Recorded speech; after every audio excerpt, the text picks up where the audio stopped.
हे श्री कृष्ण, जिनके पास न विद्या है, न धन है, न कोई सहारा है, जिनमें न कोई गुण है, न वेद शास्त्रों का ज्ञान है, जिनको संसार के लोगों ने पापी समझकर त्याग दिया है, ऐसे मनुष्य भी जिन शरणागत पालक प्रभु की शरण लेकर संत बन जाते हैं और मुक्त हो जाते हैं, उन विश्व विख्यात गुणों वाले अमल आत्मा यदुनाथ भगवान श्री कृष्ण को मैं प्रणाम करता हूँ। श्री श्री राधा माधव की जय। श्रीमद् भगवद गीता की जय। श्रीमद् भगवद गीता का अध्याय 5 और श्लोक संख्या 28 का अभी हम पाठ करेंगे। यत इंद्रिय मना बुद्धि मुनि मोक्ष परायणा विगत इच्छा भय क्रोधा य सदा मुक्त एव स। यत इंद्रिय मना बुद्धि मुनि मोक्ष परायणा विगत इच्छा भय क्रोधा य सदा मुक्त एव स।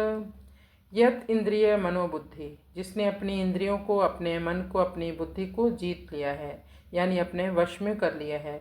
मुनि मोक्ष परायणा, तो जो मुनि हैं, जो मननशील व्यक्ति हैं, जिसने अपने जीवन का लक्ष्य मोक्ष को बनाया है। मोक्ष यानी वो संसार के द्वंद्वों से मुक्त होना चाहता है, यानी प्रिय अप्रिय, सुख दुख, मान अपमान, हार जीत, इस प्रकार के जो द्वंद्व हैं जो हमें आंदोलित करते हैं, इन सब से वो मुक्त होना चाहता है और जन्म मृत्यु के चक्कर से बाहर निकलना चाहता है। ये है मोक्ष परायणा मुनि। साथ ही विगत इच्छा भय क्रोधा, जो अपनी सभी इच्छाओं से यानी भौतिक इच्छाओं से मुक्त होता है। ये इच्छाएं ही तो हमें क्रोध दिलाती हैं। भगवान कहते हैं यह सदा मुक्त एव स, ऐसे मुनि तो सदा ही मुक्त होते हैं। जब कोई भौतिक इच्छा नहीं तो क्रोध नहीं, भय नहीं। सबसे बड़ा भय मृत्यु का होता है, सबको होता है, लेकिन ऐसे मुनि के मन में जीने की भी इच्छा नहीं होती, क्योंकि वो समझता है मैं आत्मा हूँ। आदमी मृत्यु से क्यों डरता है?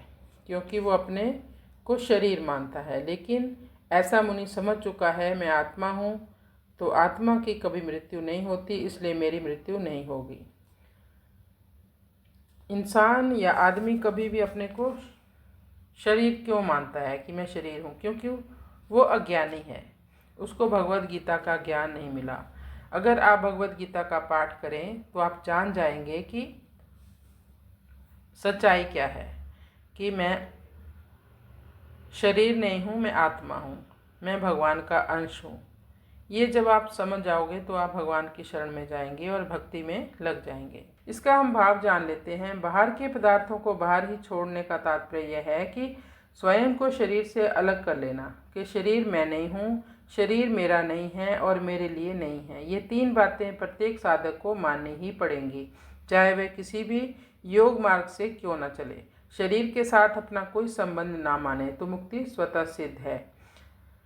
तो पहले 24वें श्लोक में अंतः शब्द आया था, इसलिए यहाँ बाह्य शब्द दिया है। वास्तव में बाह्य कोई वस्तु नहीं है, प्रत्युत केवल वृत्ति है। बाह्य शब्द का प्रयोग दूसरी सत्ता मानकर ही होता है, जबकि वास्तव में सत्ता एक ही है। अतः स्पर्शान कृत्वा बहिर्बाह्यान पदों का तात्पर्य है कि एक तत्व के सिवाय दूसरी किसी सत्ता की मान्यता ना रहे।